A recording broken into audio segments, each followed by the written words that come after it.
Hello everyone, नमस्कार। एक बार फिर से स्वागत है आप सभी का लोथा जी क्लासेस के बीए प्लेटफॉर्म पर।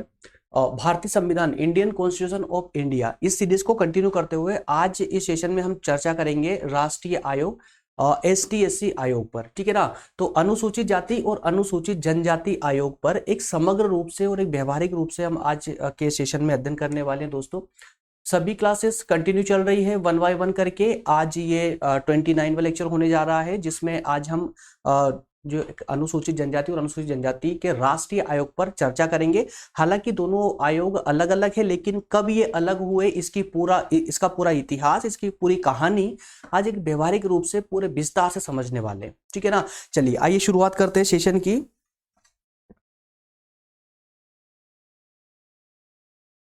ओके दोस्तों, जैसा कि जिस सिलेबस को हम फॉलो कर रहे हैं बीए फर्स्ट ईयर के अंतर्गत, तो उसमें 4th यूनिट का ये सेकंड टॉपिक होने जा रहा है आज, जिसमें हम आज तीसरे आयोग पर हम चर्चा करने जा रहे हैं, ST SC आयोग पर। क्लियर है ना। इसके बाद में एक आयोग मात्र हमारा शेष बच जाता है, राज्य लोक सेवा आयोग।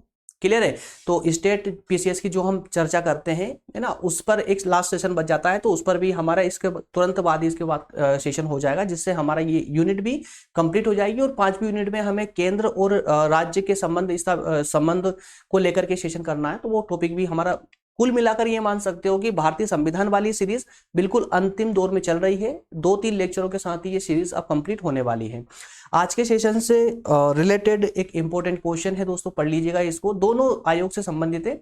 अब चूंकि यहाँ पर एक छोटी सी कहानी है, इसका एक छोटा सा इतिहास है, उसको समझ लेना बहुत जरूरी है, जिसके साथ में कि आपका अध्ययन आज का इजी भी होने वाला है और साथ ही साथ में थोड़ा सा इंटरेस्टिंग हो जाएगा। देखिए दोस्तों, क्योंकि यहां पर दो आयोगों की चर्चा की गई है, राष्ट्रीय अनुसूचित आयोग और राष्ट्रीय जनजाति आयोग। ठीक है ना। राष्ट्रीय अनुसूचित जाति आयोग और राष्ट्रीय अनुसूचित जनजाति आयोग, दो प्रकार के आयोग है। तो अब यह कहानी प्रश्न ये उठता है, क्या दोनों आयोग प्रारंभ से ही अलग अलग है? अर्थात कि जहां हम बात कर रहे हैं कि ये आयोग एक संवैधानिक आयोग है, एक संवैधानिक संस्था है, तो क्या ये दोनों ही आयोग प्रारंभ से ही, क्या संविधान में ही दोनों आयोग का अलग अलग अर्थात पृथक रूप से इसका वर्णन किया गया है? नहीं, तो ऐसा नहीं है। संविधान की अगर हम दोस्तों बात करें, तो संविधान के आर्टिकल 338 में 338 में संविधान के अनुच्छेद 338 में यह व्यवस्था की गई थी कि देश में संवैधानिक उपबंधों हेतु, या फिर ऐसे कहिए कि देश में जो अनुसूचित जाति है और अनुसूचित जनजाति है, इनकी कहें तो इनके विकास के लिए, चाहे वो सामाजिक विकास हो या आर्थिक विकास हो या इनकी सुरक्षा के लिए, एक विशेष अधिकारी नियुक्त किया जाएगा। यहां नाम याद रखिएगा दोस्तों, क्या कहा गया है संविधान में व्यवस्था की गई थी कि ST SC के लिए एक विशेष अधिकारी नियुक्त किया जाएगा। विशेष अधिकारी है ना, विशेष अधिकारी। तो यहां विशेष अधिकारी की बात की गई थी, विशेष अधिकारी नियुक्त किया जाएगा। और यह अधिकारी क्या कहलाएगा? यह अधिकारी कहलाएगा अनुसूचित जाति और अनुसूचित जनजाति आयुक्त। क्या कहलाएगा? ST SC आयुक्त। मैं यहां पर शॉर्ट में नाम इस्तेमाल कर रहा हूं, ST SC आयुक्त।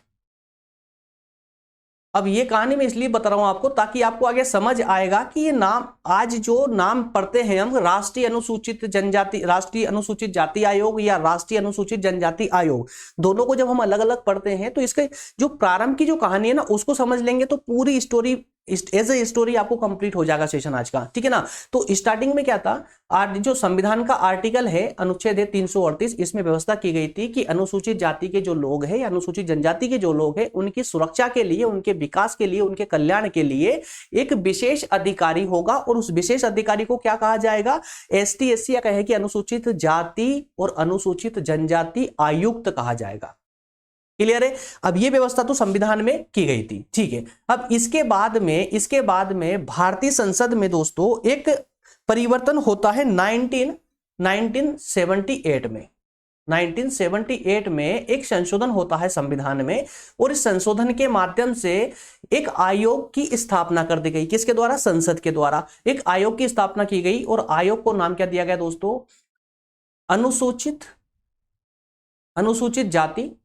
अनुसूचित जाति और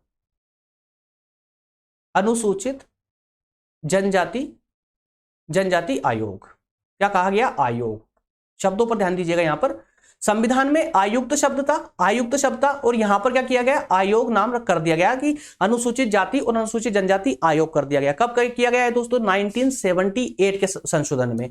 इसके बाद एक संशोधन और होता है, ये होता है 1987 में। 1987 में फिर एक संशोधन होता है, और इस संशोधन के माध्यम से इस आयोग का नाम बदल करके, जहां पर ये अनुसूचित जाति लिखा हुआ है ना, यहां पर राष्ट्रीय कर दिया। इसको क्या कर दिया दोस्तों? राष्ट्रीय कर दिया, है ना। तो इसका नाम बदल करके राष्ट्रीय जनजाति, राष्ट्रीय अनुसूचित जाति और राष्ट्रीय अनुसूचित जनजाति आयोग, इसका नाम कर दिया गया। यहां तक की कहानी भी समझ आती है। इसके बाद फिर एक कुल मिलाकर के 4 संशोधन होते हैं। इसके बाद में फिर एक संशोधन होता है 1990 में। कब होता है? 1990 में, 1990 में फिर एक संशोधन होता है। तो इन संशोधनों को आप विशेष रूप से याद रखना है। एक संशोधन और बताऊंगा, 4 संशोधनों की डेट आपको याद रखनी है। तो 1990 में एक संशोधन और होता है, और इस संशोधन में क्या कर दिया गया है? 1990 के संशोधन में क्या किया गया दोस्तों? इस संशोधन में इसको बहुसदस्यीय बना दिया। इधर लिख देता हूं मैं, बहुसदस्यीय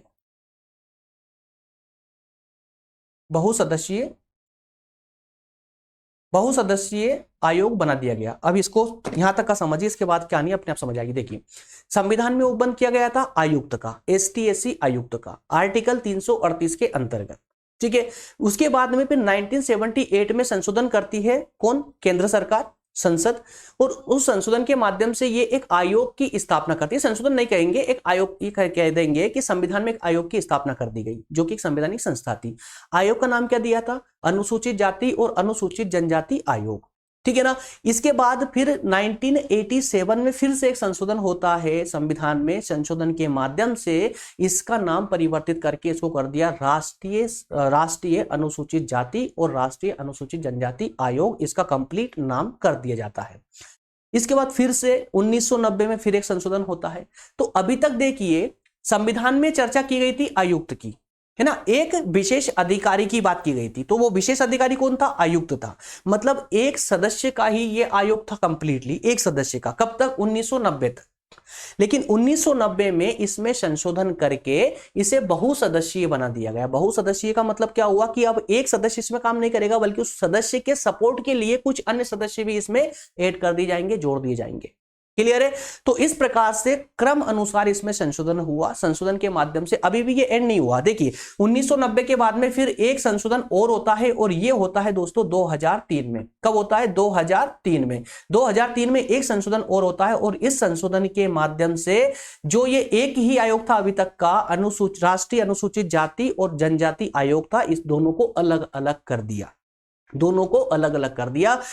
338 में रखा गया है राष्ट्रीय अनुसूचित जाति आयोग को, और 338A में रखा गया है राष्ट्रीय अनुसूचित जनजाति आयोग को, ठीक है ना। ये 2003 के माध्यम से दोनों को अलग अलग कर दिया गया, और ये 2003 में जो संशोधन हुआ था, ये 2004 से प्रभावी हो चुका था। 2004 से प्रभावी हो चुका था।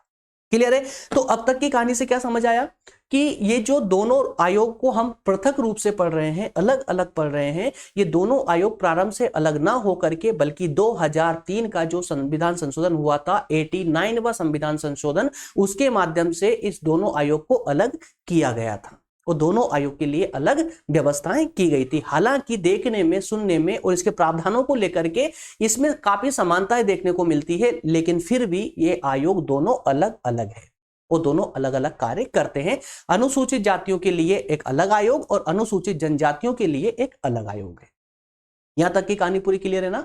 चलिए अब आगे बढ़ते हैं। अब इन दोनों आयोगों को थोड़ा सा विस्तार से हम समझने का प्रयास करते हैं। सबसे पहले हम बात करेंगे इस आयोग की व्याख्या, संगठन और आयोग के कर्तव्य और कार्य को लेकर के, ठीक है ना। इस आयोग के अंतर्गत इस आयोग की शक्तियां क्या क्या है, ठीक है। इन चारों बिंदुओं के माध्यम से एक अर्थात की अनुसूचित जाति आयोग को हम कंप्लीट करेंगे। आइए सबसे पहले बात करते हैं व्याख्या की। तो व्याख्या के अंतर्गत क्या कहेंगे दोस्तों? देखिए, जैसा कि आपने भी कहानी एज ए स्टोरी, एक कहानी के रूप में सुना है, वही सब कुछ लिखा हो। देखिए, भारत में अनुसूचित जाति आयोग एक पृथक राष्ट्रीय आयोग का गठन कब किया गया? 2004 में किया गया है ना, 2004 में। अर्थात कि देखिए यहां पर 2003 में हालांकि इसका गठन किया गया था, लेकिन 2004 से ये प्रावधान जो है ये प्रभावी होता है। 2003 में संशोधन हुआ था लास्ट में, और 2004 से ये प्रभावी हुआ था। तो इस राष्ट्रीय आयोग का गठन पृथक रूप से जो इसका गठन किया गया था 2004 को किया गया था। 2003 भी कर देंगे तो भी ये गलत नहीं होने वाला है। इससे पहले ये अनुसूचित जाति और अनुसूचित जनजाति आयोग संयुक्त रूप से था, ठीक है। और ये 84वें संविधान संशोधन 2003, दोस्तों ये 84वां ना होकर के ये है 89वां 89वां संविधान संशोधन है, ये मिसप्रिंट है, इसको ठीक कर लीजिएगा ना। तो 89वें संविधान संशोधन 2003 के माध्यम से इसको स्वतंत्र निकाय के रूप में बना दिया गया, और 2004 में इसको एक संवैधानिक दर्जा प्राप्त हुआ है, पृथक रूप से, स्वतंत्र रूप से, ठीक है ना। इसके बाद संगठन की बात करें, इसकी रचना की बात करें, तो दोस्तों रचना में देखिए संविधान में तो सिर्फ एक आयुक्त की व्यवस्था की गई थी, लेकिन आगे संशोधनों के माध्यम से 1990 में जो संशोधन हुआ था, 1990 में जो कौन सा 65वां संविधान संशोधन था दोस्तों 1990 में, उस संशोधन के माध्यम से क्या कहा गया था, इसको बहुसदस्यीय बनाया गया था। एक व्यक्ति से अब इसमें और भी व्यक्ति नियुक्त, मतलब कि उसके सदस्य नियुक्त कर दिए गए, एक आयुक्त, एक उसका सबऑर्डिनेट, अर्थात कि उसका एक जो है उपायुक्त कह सकते हैं उसको, है ना। जैसे अध्यक्ष होता है, एक उपाध्यक्ष होता है, उसी प्रकार से इसका एक आयुक्त होगा, उसका एक उपायुक्त होगा और 3 अलग सदस्य होंगे। तो इस प्रकार से 5 लोगों का इसको संगठन बना दिया गया था। तो भारत में अनुसूचित जातियों के कल्याण के लिए राष्ट्रीय आयोग की रचना एक अध्यक्ष, एक उपाध्यक्ष और 3 सदस्यों की गई थी। मतलब कुल मिलाकर के एक आयोग में कितने सदस्य होंगे दोस्तों, कुल कंप्लीटली 5 होंगे, जिसमें एक अध्यक्ष होगा, एक उपाध्यक्ष होगा और 3 अलग से सदस्य होंगे। इनकी नियुक्ति प्रत्येक 3 वर्ष के लिए की जाएगी। इनका कार्यकाल कितना हो जाएगा, 3 वर्ष हो जाएगा ना, 3 वर्ष हो जाएगा, 3 वर्ष के कार्यकाल होगा इनका, और राष्ट्रपति के द्वारा इनकी नियुक्ति की जाएगी।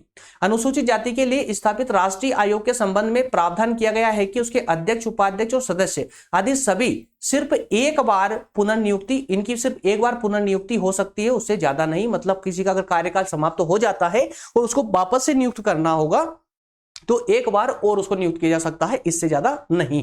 अध्यक्ष की योग्यता के लिए क्या आवश्यक होगा कि अनुसूचित जाति का ही सदस्य होना चाहिए। इसका जो अध्यक्ष है वो अनुसूचित जाति का ही सदस्य हो, और साथ ही उसकी राजनीति और सामाजिक रूप से प्रतिष्ठा और पहचान होनी चाहिए। और ऐसे ही व्यक्ति, यार देखिए ना, अब जो अनुसूचित जाति आयोग का जो अध्यक्ष होगा, जो सबसे बड़े पद पर बैठेगा, तो उसकी योग्यता भी उस लायक होना चाहिए। पहली तो कि वो उसी जाति से बिलोंग करता हो, पहली कंडीशन। दूसरी कंडीशन कि उसको समाज की और राजनीति की एक अच्छी पहचान भी हो और एक अच्छी पकड़ भी हो। अब किसी सामान्य व्यक्ति को तो ये लोग यहाँ पे जो है इस आयोग का अध्यक्ष नियुक्त कर नहीं देंगे, है ना। तो इसमें राजनीति में जिसकी अच्छी पकड़ होगी वही व्यक्ति इसका अध्यक्ष नियुक्त हो सकता है। क्लियर है। इसके बाद बात करते हैं आयोग के कर्तव्य और कार्य क्या है। आयोग के कर्तव्य और कार्य क्या है दोस्तों, संविधान या सरकार के द्वारा अनुसूचित जातियों को, यार देखिए आयोग के कर्तव्य कार्य, ये तो नाम से ही दर्शित हो रहा है कि इस आयोग का गठन ही क्यों किया गया था, सिर्फ विशेष करके अनुसूचित जातियों के रक्षा के लिए। किससे रक्षा होगी, अनुसूचित जाति एक्चुअल में ये अल्पसंख्यक श्रेणी में भी आते हैं, तो इनकी सुरक्षा के लिए संविधान में जो अधिकार इनको दिए गए हैं, जो विशेष अधिकार इनको दिए गए हैं, उन अधिकारों की सुरक्षा के लिए, ताकि कहीं बहुसंख्यक लोग इनसे इनके अधिकार छीन ना ले, तो उन अधिकारों की रक्षा के लिए, इनके शोषण से इनको बचाने के लिए, इनके आर्थिक कल्याण के लिए, इनके सामाजिक कल्याण के लिए विशेष प्रकार की व्यवस्था करने का कार्य जो होता है वो इसी आयोग का होता है। अर्थात कि इस विशेष रूप से इस अनुसूचित जाति के संपूर्ण विकास की, संपूर्ण कल्याण की जहां हम बात करते हैं, तो उससे संबंधित जो भी उपबंध करना होगा, उससे संबंधित परामर्श देने का कार्य यही आयोग का होता है, इसी आयोग का होता है। आई होप ये पूरा चारों पॉइंट क्लियर होंगे, ठीक है ना। नेक्स्ट है आयोग की शक्तियां। इसके पास कौन कौन सी शक्तियां नहीं थे भाई। शक्तियों के अंतर्गत तो देखिए, जब भी कोई अनुसूचित जाति को लेकर के कोई मामला आता है तो एक तो आप समग्र रूप से एक इस बात को समझ ले कि जो ये आयोग है ना, एक प्रकार का ये सिविल न्यायालय है, सिविल कोर्ट है ये, है ना। सिविल कोर्ट के पास जितनी भी शक्तियां होती है ना, वो संपूर्ण शक्तियां इस आयोग के पास होती है। तो किसी भी शिकायत की, ये अनुसूचित जाति से संबंधित किसी भी शिकायत की जांच जब करने बैठता है, तो उसके लिए ये भारत के किसी भी कोने से किसी भी व्यक्ति को बुला सकता है, अपने न्यायालय में हाजिर करवा सकता है, उससे शपथ पर परीक्षा ले सकता है, हलफनामे पर साक्ष्य प्राप्त कर सकता है, अदालत या कार्यालय किसी सार्वजनिक रिकॉर्ड या उसकी प्रति मंगवा सकता है, गवाही ले सकता है, दस्तावेजों की परीक्षा के लिए सम्मान संचार जारी, ये सारे ये समन है दोस्तों, समन जारी करना, संचार नहीं है, समन जारी करना ना, समन सम्मन जारी करना। तो एक न्यायालय के पास जो अधिकार होता है सम्मन जारी करने का, वही अधिकार इसके पास भी होता है। अगर कोई व्यक्ति दोषी पाया जाता है या किसी से विशेष रूप से उसकी गवाही लेनी होगी, तो ये जो आयोग है ये विशेष रूप से भारत के किसी भी कोने में किसी भी व्यक्ति को सम्मन जारी कर सकते हैं। क्लियर है? तो कोई अन्य मामला जिसे राष्ट्रपति नियम के द्वारा निर्धारित कर दे, राष्ट्रपति इन अधिकारों के अलावा और भी इस आयोग को अधिकार दे सकते हैं अगर राष्ट्रपति चाहे तो, राष्ट्रपति के अनुसार अगर उचित लगता है तो। लेकिन देंगे किससे संबंधित? अनुसूचित जाति से संबंधित ही। आई होप ये पॉइंट भी पूरी तरह से क्लियर होना चाहिए अब तक आपका। क्लियर है ना? अब संघ लोक सेवा आयोग के कार्यों की अगर बात करें तो कार्यों के लिए व्याख्या है ना, संघ लोक सेवा आयोग की व्याख्या, आयोग का संगठन, कर्तव्य, मतलब हम ये दूसरे आयोग पर मूव कर चुके हैं, चूंकि यहां पर संघ लोक सेवा आयोग के कार्यों के अंतर्गत अब हम चर्चा करेंगे दोस्तों इसमें जनजाति आयोग की, राष्ट्रीय अनुसूचित जनजाति आयोग की, है ना, जनजाति आयोग की।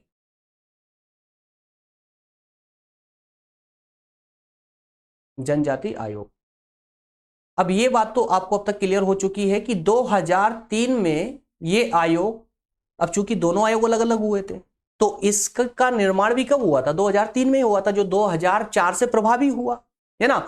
89वें संविधान संशोधन 2003 के माध्यम से स्थापित हुआ था ये आयोग, जो कि 2004 से प्रभावी हो गया था। इस आयोग को भी इन 4 पॉइंटों या 4 बिंदुओं के माध्यम से हम क्लियर करेंगे। व्याख्या, आयोग का संगठन, आयोग के कर्तव्य और आयोग के अधिकार या शक्तियां। आइए एक एक करके इन चारों को भी हम डिस्कस करते हैं। इसी के साथ में हमारी ये आज का जो टॉपिक होगा ये कंप्लीट हो जाएगा। व्याख्या के अंतर्गत भारत में अनुसूचित जाति, ये सब यार पहले भी तो पढ़ चुके हो ना।